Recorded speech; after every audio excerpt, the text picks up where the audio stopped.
Wheat versus chaff.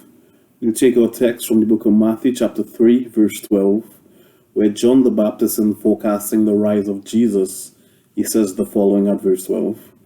His winnowing fork in his hand, and he will clear his threshing floor, gathering his wheat into the barn, and burning up the chaff with unquenchable fire.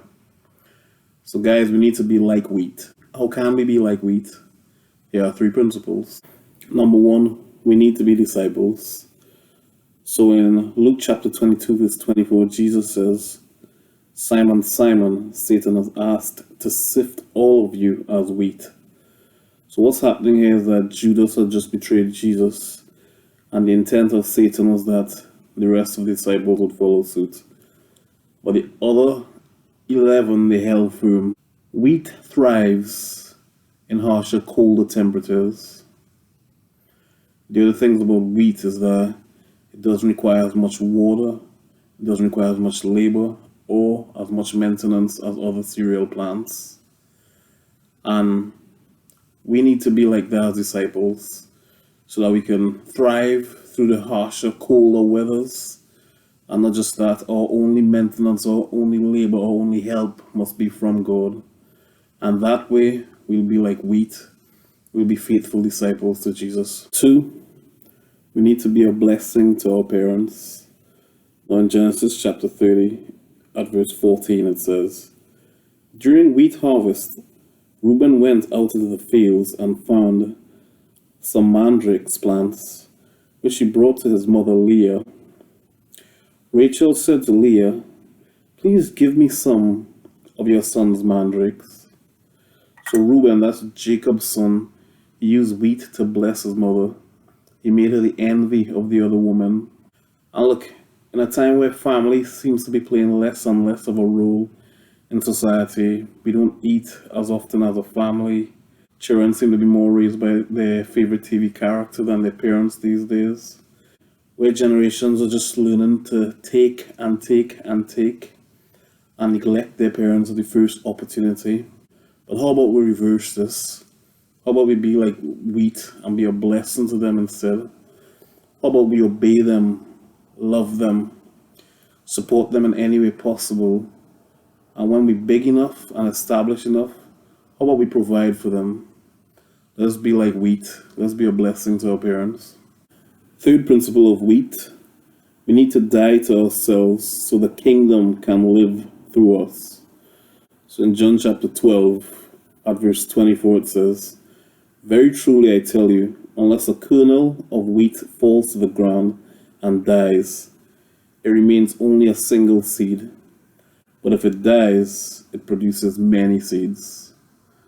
So let's continue putting the desires of the flesh to death and make our lives living testimonies.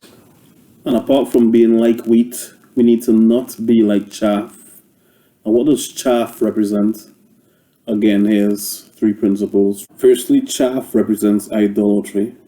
So in Hosea chapter 13, verse 3, this message was given to the Israelites through the prophet whenever they involved themselves in idolatry. Therefore, they will be like the morning cloud, and like dew which soon disappears, like chaff which is blown away from the threshing floor.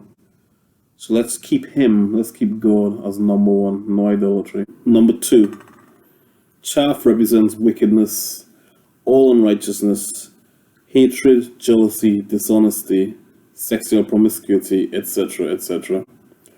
So in the book of Psalms, chapter 1, verses 3 to 4, it starts off speaking about a righteous man here. So that person is like a tree planted by streams of water, which yields its fruit in season, and whose leaf does not wither. Whatever they do prospers. Not so the wicked, they are like chaff that the wind blows away. Let us give up wicked ways, and let's die to our flesh like wheat. Chaff characteristic number 3, it represents the kingdoms of this world. Now in the book of Daniel chapter 2, we'll do verse 34 and verse 35. Basically, it's where the king had a dream and he asked Daniel to tell him what the dream was. So in telling about the dream, Daniel was saying at chapter 34, while you were watching, a rock was cut out, but not by human hands. It struck the statue on its feet of iron and clay and smashed them. Then the iron, the clay, the bronze, the silver, and the gold were all broken to pieces and became like chaff on a threshing floor in the summer. The wind swept them away without leaving a trace. But the rock that struck the statue became a huge mountain and filled the whole earth. Daniel then went on to interpret this dream to the king. Those other lesser materials that were destroyed by the rock, they represent the kingdoms of this world, and the rock that destroyed them would have been the kingdom of God. So let us be in this world but not of it. Let us be a part of the kingdom that triumphs over all others and then thrives into eternity.